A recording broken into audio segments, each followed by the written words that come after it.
शासनासाठी गोळीबार केल्याचं सांगितलं आहे त्यांनी गायकवाडांनी, ते काय सांगाल त्याच्याबद्दल आपण? भाजपचा हा गुंडाराज आहे, राज्यातल्या सरकारमध्येच गुंडाराज आहे.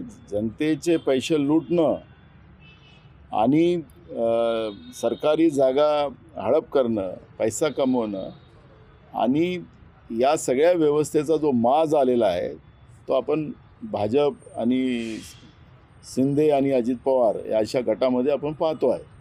राज्यामध्ये कायदा व्यवस्था संपलेला आहे, गुंडाराज राज्यात सुरू झालेला आहे. शाहू फुले आंबेडकर विचाराला काळीमा फासण्याचं पाप भाजप प्रणित येड्याचं सरकार महाराष्ट्रात करताना. अंदूरचा प्रश्न होता घर टॅक्सचं, त्याच्यात काय आपण चर्चा केली जिल्हाधिकाऱ्यांशी, काय 40 पट घर टॅक्स वाढवण्याचं पाप सत्तेमध्ये असलेलं नगरपालिकेमध्ये BJPचं जे संस्था आहे त्यांनी हे सगळं पाप केलेलं आहे.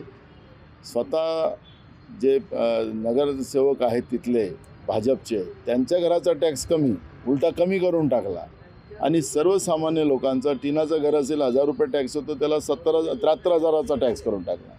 तर हा जी तफावत आहे सर्वसामान्याला मारण्याची, ते भाजपचं जे काही मानसिकता आहे त्या मानसिकतेचं दर्शन आपण पाहतोय.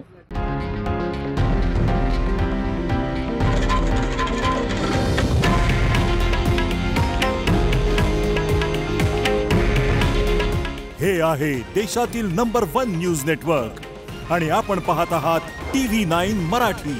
काळजी तुमची, हित महाराष्ट्राचं.